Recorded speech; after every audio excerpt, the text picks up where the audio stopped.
प्रिय छात्र छात्राओं, हिंदी साहित्य के द्वितीय प्रश्न पत्र के अगले चरण में यहाँ चलते हैं। उपन्यास जो गबन है प्रेमचंद जी का, अगले व्याख्या देखते हैं। किसान पक्का स्वार्थी होता है, इसमें संदेह नहीं। उसकी गांठ से रिश्वत के पैसे बड़ी मुश्किल से निकलते हैं। भाव ताव में भी चौकस होता है।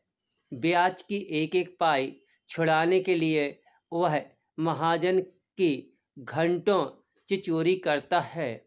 जब तक पक्का विश्वास न हो जाए वह किसी फुसलाने में नहीं आता। लेकिन उसका संपूर्ण जीवन प्रकृति से सहयोग ही है। वृक्षों में फल लगते हैं, उन्हें जनता खाती है। खेती में अनाज होता है, वह संसार में काम आता है। गाय के थन में दूध होता है, वह खुद पीने नहीं जाती, दूसरे ही पीते हैं।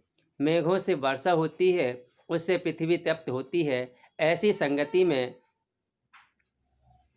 तो यहाँ पे संदर्भ में बताया है, होरी परछाई गाय लेने की चिर अभिलाषा लिए हुए था। राय साहब के यहाँ जाते हुए भोला की एक गाय पर उसका मन ललचा उठता है।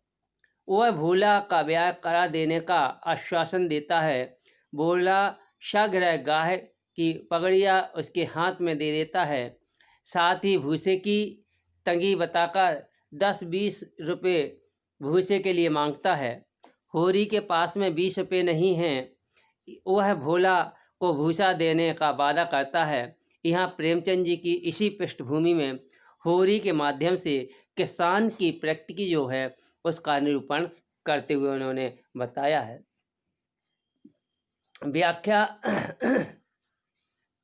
व्याख्या में आएगा, होरी किसान था।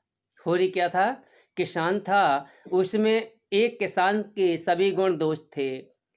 इसमें संदेह नहीं कि किसान बहुत स्वार्थी होता है।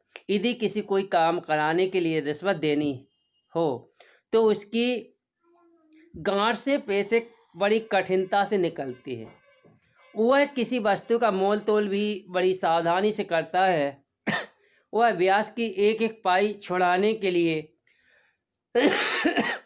महाजन की घंटों खुशामद करता है। वह किसी को फुसलावे में तब तक नहीं आता जब तक कि उसे उसका पक्का विश्वास न हो जाए।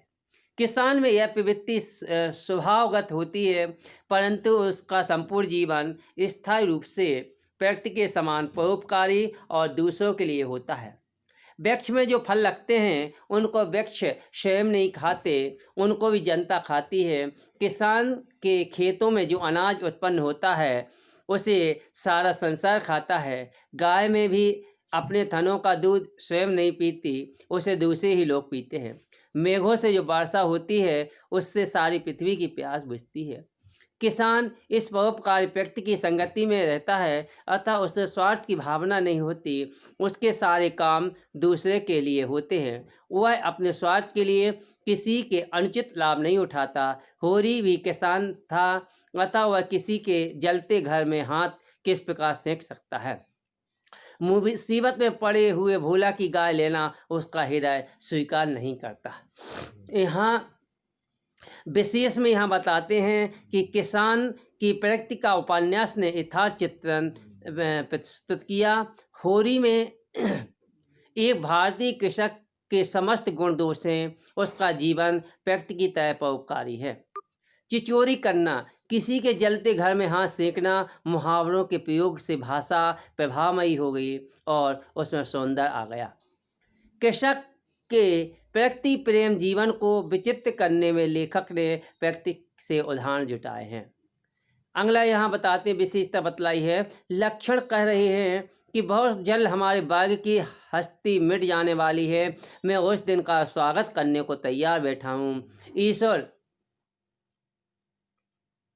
व्यक्ति से उदाहरण जुटाए हुए हैं। इस प्रकार से यहाँ पर जो है आपको यह जो गबन की है, गबन के बारे में आपको बताया गया है, आपको विकल्प आपको भी बताए गए हैं। आप लोगों को अपनी तैयारी करते रहना है और तैयारी करके नोटबुक में नोट करना है, जो कि आपको आगे चल कर के काम आएंगी।